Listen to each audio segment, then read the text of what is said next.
주님께서 여러분과 함께 또한 사제의 영과 함께 마테오가 전한 거룩한 복음입니다. 주님 영광 받으소서.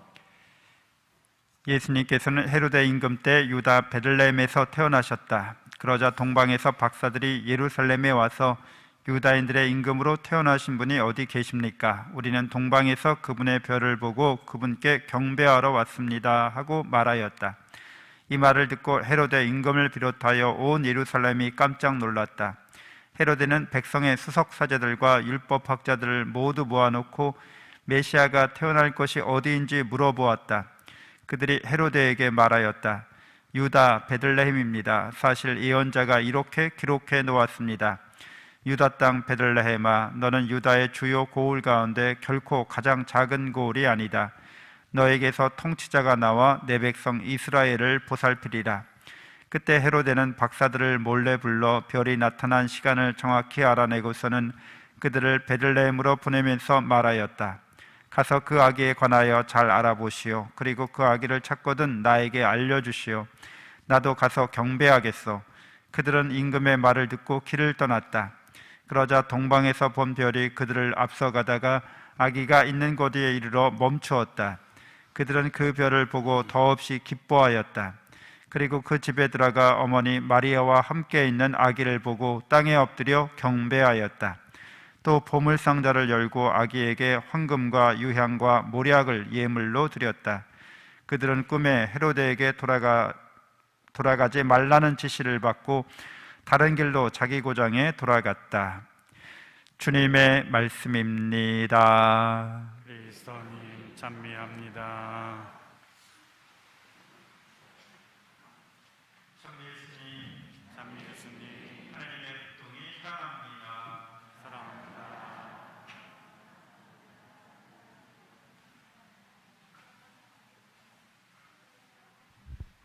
네, 새해여서 좀 크게 했어요. 네.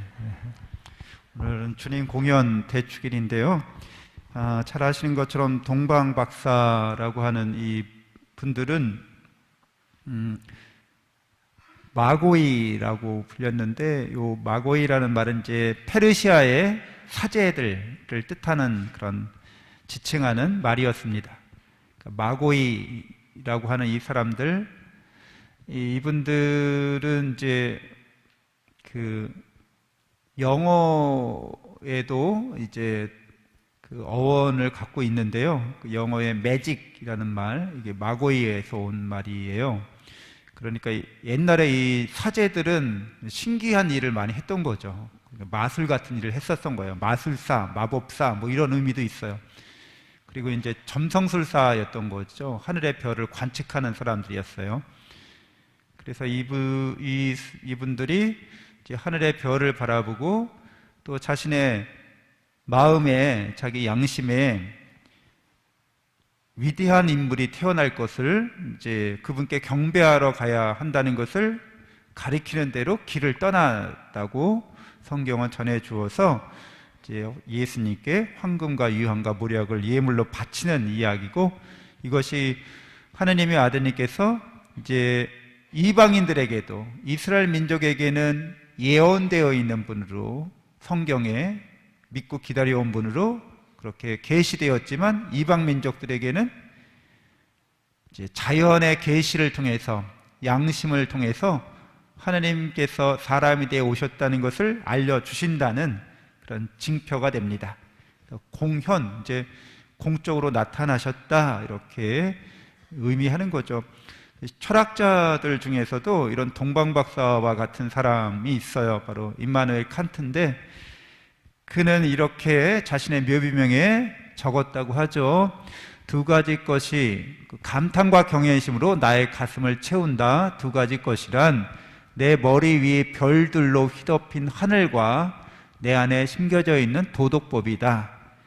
칸트는 밤하늘에, 이렇게 도심지에는 잘 안 보이지만 이제 공기 좋은 시골에 날씨 좋을 때 밤하늘에 은하수를 보게 되죠. 그 은하수를 보면서 경외감에 이렇게 젖어드는 거죠.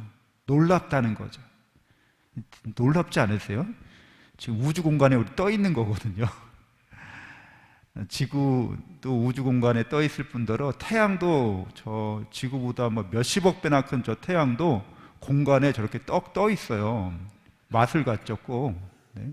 신기하죠. 놀랍잖아요. 그리고 자기 안에 양심이 있다는 거예요. 도덕법이 있다는 거예요.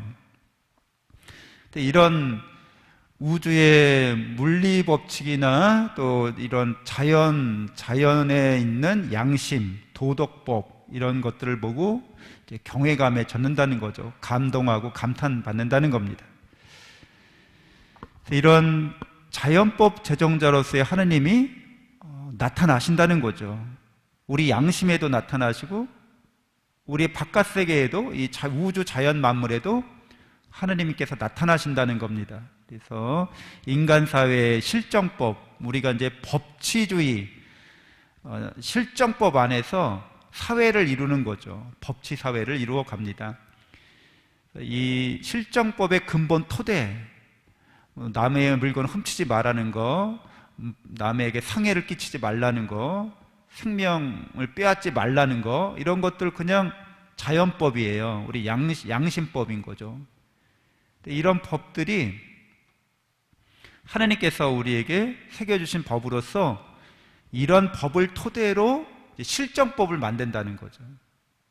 아니, 왜 남을 죽이면 안 돼요? 왜 남의 물건 뺏으면 안 돼요? 그게 우리 양심에 어긋나는 거기 때문에 안 된다는 거예요. 우리 양심에 그런 법이 있다는 거예요. 이 법은 왜 있는 거예요? 누가 만든 거예요? 하나님을 믿는 사람들은 하나님께서 선하신 분이기 때문에 우리에게 선하게 살라고 그렇게 만들어주신 거야. 우리 마음에 새겨주신 거야. 이렇게 말할 수 있어요. 근데 하나님을 안 믿는 사람들은 몰라.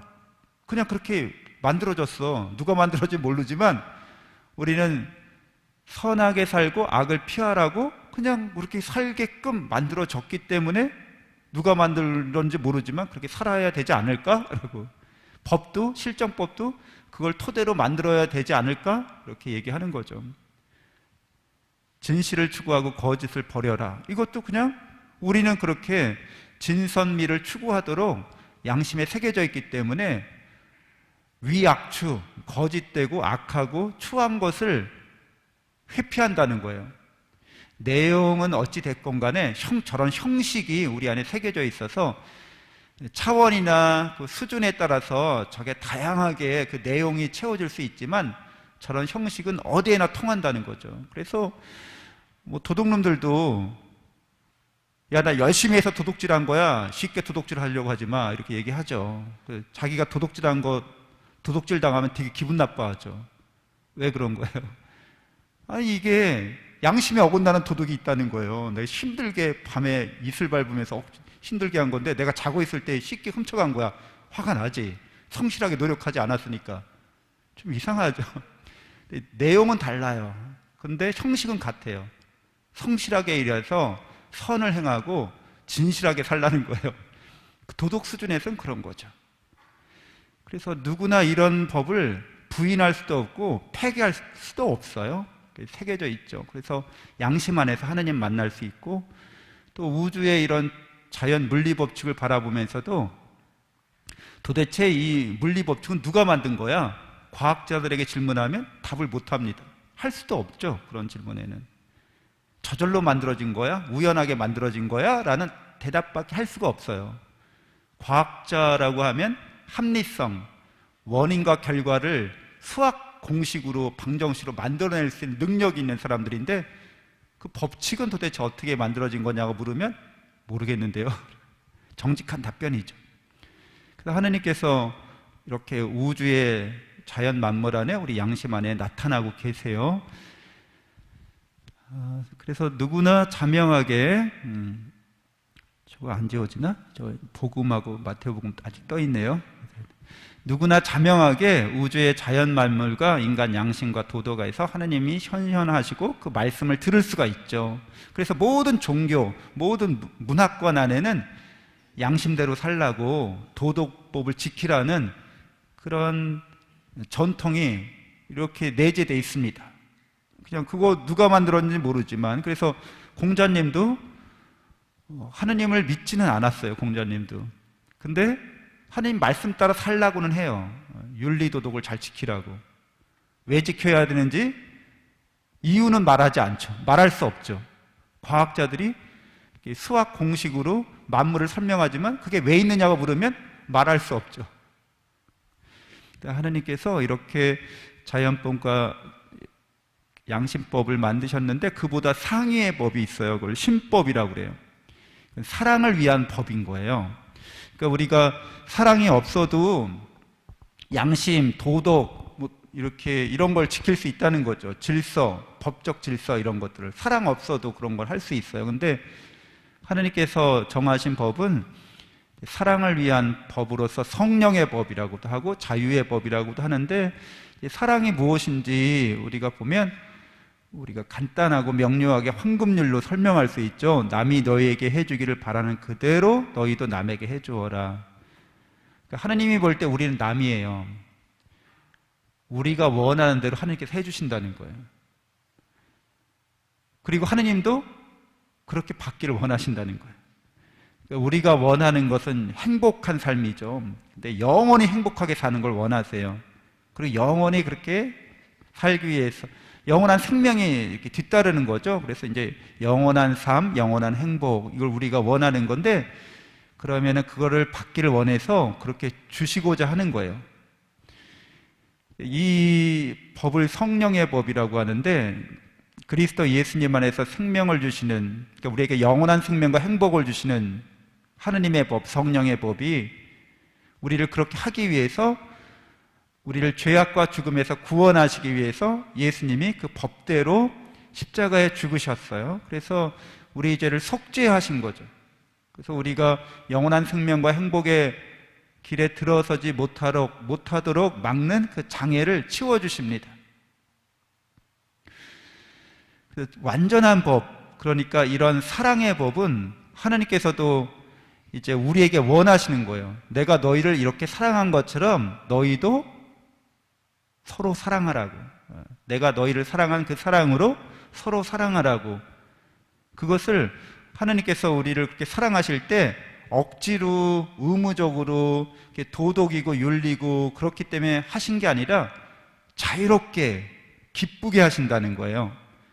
그래서 이걸 자유의 법이라고도 합니다. 여러분들이 이제 갓난아기를 낳고 키우실 때, 자녀를 키우실 때 갓난아기가 할 수 있는 게 뭐 먹고 싸고 자고 뭐 울고 처음에 그러는 거죠. 그러다가 애가 입꼬리가 살짝 올라가고 눈이 이렇게 처지면서 살짝 미소만 져도 엄마 아빠가 굉장히 기뻐하죠. 막 그런 고생이 스르르 녹는 것 같은 그런 감정을 느끼고, 아이에게 이렇게 희생하고 헌신하는 게 자유롭게 이렇게 우러나오게 돼요. 그리고 또 애가 이렇게 어머러 이렇게 말을 흉내내다가 뭐 엄마 비슷하게 아빠 비슷하게 발음이라도 할라치면 우리 아이 천재인가 봐, 우리 아이가 엄마라고 그랬어, 아빠라고 그랬어, 이렇게 굉장히 기뻐합니다. 그리고 아이를 위해서 노력하고 헌신하는 모든 것들을 자유롭게 하는 거죠. 누가 시켜서 하는 게 아니라. 이제 그거를 자유의 법이라고 하고, 그걸 성령의 법, 사랑의 법이라고 해요. 그래서 야고보 사도는 자유의 법을 들여다보고 거기에 머물면, 그러니까 하느님의 사랑을 들여다본다는 거예요. 나에 대한 하느님의 사랑을, 예수 그리스도께서 우리를 얼마나 사랑하는지를 들여다보고 그 사랑 안에 머물면, 사랑하라고 하는 그 계명을 듣고서 잊어버리는 사람이 아니라 실천에 옮겨서 실행하는 사람이 됩니다. 그러한 사람은 자기의 그 실행으로 행복해질 것입니다. 성령의 법, 또 이 자유의 법에 따라서 행복해진다는 거예요. 우리는 그러한 사랑의 하느님의 법을 실행하기 위해서 이 세상에 온 거죠. 그리고 그 사랑을 받으면서 우리는 그 사랑 안에서 계속해서 이제 하느님을 닮아가는 삶이 우리의 그 본연의 삶이 되는 거죠. 우리의 목적이라는 거죠. 그 목적에서 어긋나면 뭐라고 그랬어요? 그걸 죄라고 하는 거죠. 하느님을 사랑하지 않는 거, 이웃을 나 자신처럼 사랑하지 않는 것, 자유롭게 성령의 이끄심에 따라 그렇게 살지 않으면 이게 죄가 됩니다. 그 우리가 잘 알고 있는 오헨리라는 작가의 크리스마스 선물이라는 단편이 있잖아요. 저 원제가 더 기프트 오브 더 메이자이라고 해요. 근데 그 메이자이라는 말이 아까 이 동방박사라는 뜻이에요. 그러니까 원제는 동방박사의 선물 이런 뜻이 됩니다.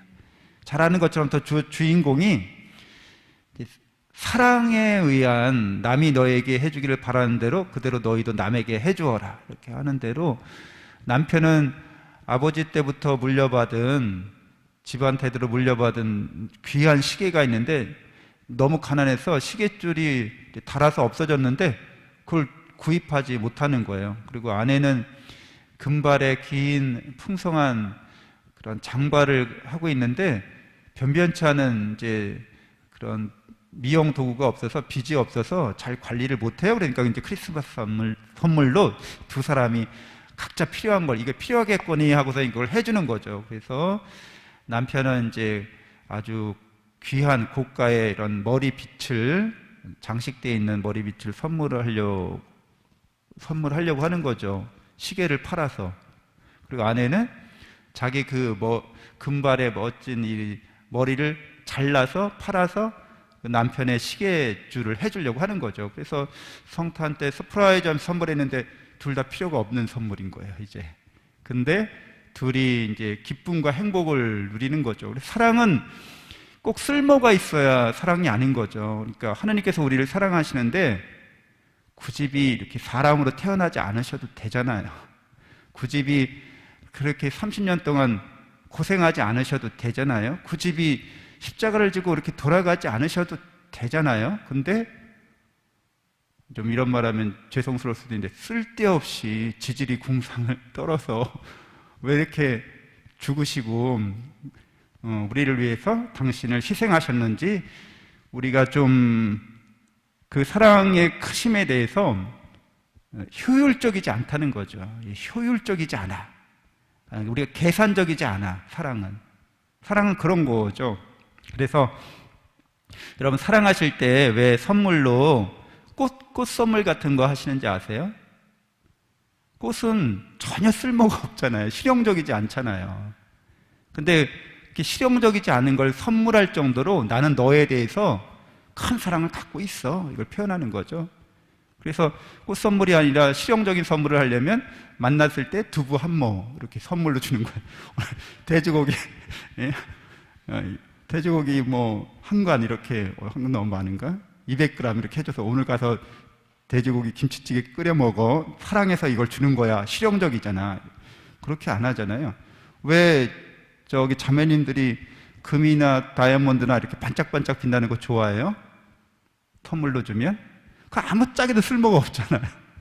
그렇게 조그맣고 별 쓸모도 없는 걸 그렇게 고가를 들여서 큰 돈을 들여서 그걸 선물해 주는 거예요. 난 널 사랑하기 때문에 이렇게 자그마한 걸 위해서도 쓸모없는 거지만 이렇게 큰 희생을 치를 수 있어. 큰 비용을 감당할 수 있어. 이렇게 보여주는 거죠, 사랑으로. 그래서 동방박사들이 바친 이 황금과 유향과 모략은 아주 고가의 것이고 값비싼 것이고 구하기 힘든 겁니다. 근데 실제로 그들의 마음을 드러내는 거죠. 황금, 유향, 모략은 이분이 임금 중에 임금이시고 이분이 참다운 대사제시고 이분이 우리를 어떻게 구원하실지를 이제 드러내 줍니다. 그래서 2022년도 이제 새해를 시작하면서 우리들도 동방박사처럼 어떤 선물을 바칠지 올 한 해 주님께 사랑으로 우리 자신을 헌신할 때, 봉헌할 때 무엇을 기뻐하실지 묵상해 보았으면 좋겠습니다. 특별히 25주년을 맞는 우리 임해동 본당 공동체는 이제 신앙생활 실천표를 하고 있죠. 그래서 사무실에 가면 이제 신앙생활 실천표가 있어요. 그렇죠? 6개 항목인데 그 중에 몇 가지라도 내가 올 한 해 하느님께 예물로, 선물로 바치는 거죠. 근데 그 최소 단위가 있죠. 성경 암송 같은 경우에는 이제 40개 중에서 5개 정도 외우는 거예요. 그래서 그거를 지금 저도 이제 매주 이렇게 나오는데 그거 따라잡기 되게 힘들더라고요. 그래서 내가 외우고 있나 못 외우고 있나 헷갈려. 나중에 다시 한번 이제 종합 정리를 하면서 복습해야겠지만 1년에 5개 외운다 내가. 그러면 한 달에 하나를 놓고서 매일 아침 저녁으로 보고 읽고 묵상하고 그렇게 아침 저녁 기도를 그렇게 대신하는 거죠. 책도 25권 중에서 5권 그러면은 뭐 권장도서 안에서 읽으셔도 좋지만 신앙적으로 나에게 유익함을 주는 뭐 책을 1년에 딱 한 권 정해서 1년에 한 권 정하려면 이제 여러 책을 읽다 보다가 한 30분 정도 이렇게 읽다가 이 책 마음에 드는데 하면 이제 한 권 딱 정해서 1년 내내 그 책 읽는 거예요. 소리내서 조금씩 읽어가면서 아껴 먹는 무슨 뭐 형님들 같은 좋은 술 같은 경우에 아껴서 홀짝홀짝 드시는 그런 술처럼 책을 한 권 정해서 1년 내내 뭐 맛있는 거 뭐 내가 아껴서 먹는 것처럼 그렇게 그래서 그게 내가 스스로 자유롭게 하나님께 바칠 수 있는 선물이 될 수 있습니다. 그렇게 주님께 봉헌할 것 함께 묵상하면서 잠시 기도하겠습니다.